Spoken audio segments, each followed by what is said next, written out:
Where I live in North Belfast, I think the kids in North Belfast are a bit more, perhaps maybe a lot more crazier than kids that you find in nicer areas like the Malone Road, perhaps.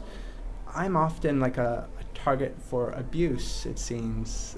I had someone say to me, like, because you're on a bike, you're already a target for abuse. And then if you look different, if you're wearing like, a funny hat or you look different, then you're just asking for it. So quite regularly, I do find it really frustrating. Like, I've had stones and things thrown at me, and even as recent as Sunday, like Sunday I was out for a bike ride with a friend Stephen, we had stones thrown at us. And it's like unprovoked abuse, like, it's just, we're just out for a bike ride to have fun. And then often like people will shout things from their cars, and it's ridiculous. So it's not just kids, it's adults too? It's adults too. Well, the adults, they'd be young adults, like, in their early 20s or teenagers. What kind of stuff do they shout? Like bike related things? Not necessarily bike related things, just like, just, I don't know, not nice things.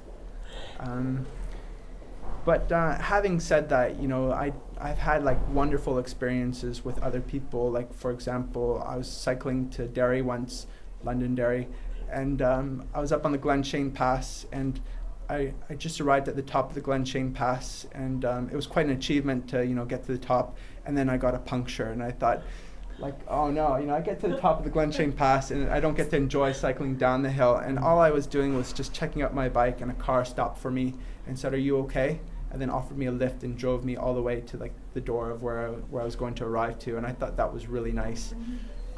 So yeah, I've had like mixed experiences here.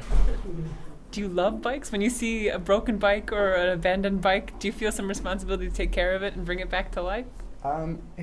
Yeah, I do. It's kind of like it's a bit of a curse, because whenever I see a broken bike, it's like I want to rescue it or find a home for it. And I remember my friend Kieran, perhaps you know Kieran from QFT, he's described me as like the Mother Teresa of broken bikes, which I think is pretty funny. But do you think it's accurate? I guess so. But now, like, because since I've opened up the bike shop, I'm kind of like overwhelmed with always fixing bikes, working on bikes. So now I sometimes have to like ignore or neglect the broken bike on the road because I'm just overwhelmed. Whereas before, it wasn't a full-time thing, so I could take the time to like rescue a bike. And I was doing things like, finding a broken bike on Stranmillis, living in North Belfast. I'd lock up the bike and then come back for it with my trailer and then pick it up. And, on your bike? On my bike, yeah, or with my bike. So now sometimes I have to like just say, okay, I can't rescue every single bike that I see abandoned or trashed. And it hurts. It's a bit. And there's a bit of me that just just wants to have fun, and sometimes like fixing bikes all day isn't fun. But the idea of having a community bike shop where I could have a bigger space to store lots of bikes, and then I can get other people involved to repair bikes. It wouldn't be a profit thing. It'd be like the type of thing where someone could come in and build a bike, and I would show them how to build it. There wouldn't be that pressure to reach a deadline to have it ready by the end of the day or the next day. And then because they would be taking the time to build the bike, I think they would appreciate it more too and want to look after it.